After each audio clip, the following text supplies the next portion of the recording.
If Edinburgh continue to underachieve, ultimately it will be one man's fault. According to Richard Cockerill, the combative head coach predictably hasn't spared anyone in the wake of the capital club's promising start to the Guinness Pro 14 season, derailing with a 2017 loss to Benetton last Friday, but that includes himself.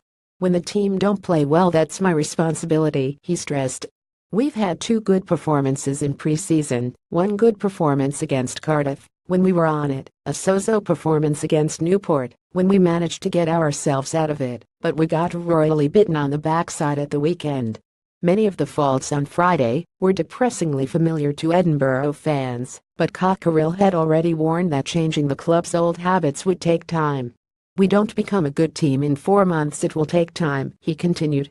"However, the sooner that time is, the better for me, because otherwise I'm just giving excuses to be crap for another 12 months. I expect better from the group, and so do they from themselves, and they understand that. My job is to keep myself honest and keep working hard around what we need to improve. Ultimately it's my responsibility, so if it's any one person's fault, it's mine. Maybe I didn't prepare the side well enough. So we'll have a hard look at what I do, and how we train, and what I do, because it's not always the player's fault. We're having a look at everything."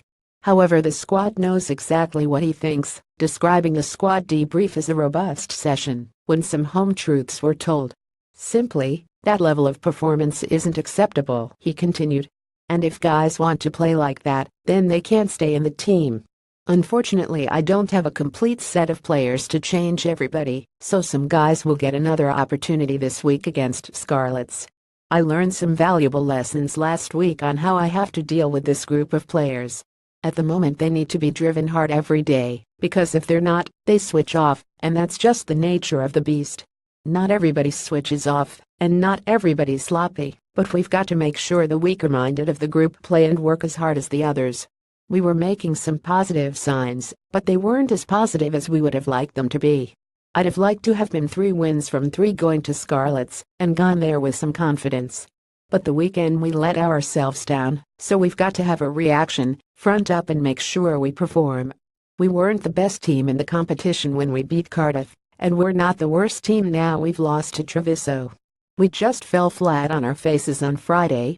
Edinburgh now face Scarlets and Leinster, playoff teams both, on successive weeks with a visit to the champions up first.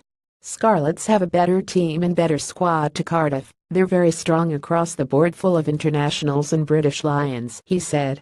"They play a very good brand of rugby that's difficult to play against. You let them get on the front foot and play with ball in hand over the gain line, then it's very difficult.